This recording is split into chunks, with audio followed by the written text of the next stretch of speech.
One of the things that we read in the history of the church is we read about people who, because of their faith, because they were following Jesus, they get into trouble with the authorities. They started in the book of Acts and it still goes on today.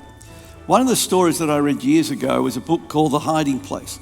And it was a story of a family, a Dutch family, the Ten Boom family, and how they, because they were following Jesus, ended up being persecuted.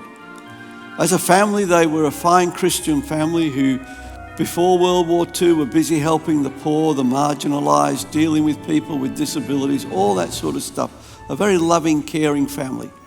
When the war broke out, they also became involved in rescuing Jewish people, being part of the resistance that helped Jewish people escape Nazi persecution. Eventually, they were betrayed, arrested. Their father died in prison, and Betsy, her elder sister, and Corrie Ten Boom ended up in Ravensbrück prison camp. It was a place of darkness. It was, as they said, the pit of hell. But what they discovered was that even in this dark place, they found that Jesus was present.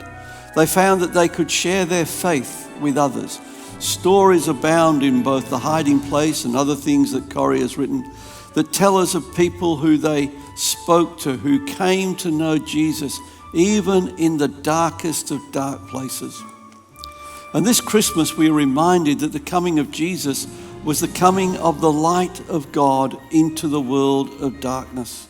And we know from what we read of stories like Corrie Ten Boom and countless other people who have written their life stories in the midst of darkness, tell us that the light of Jesus cannot be put out by the darkness of this world.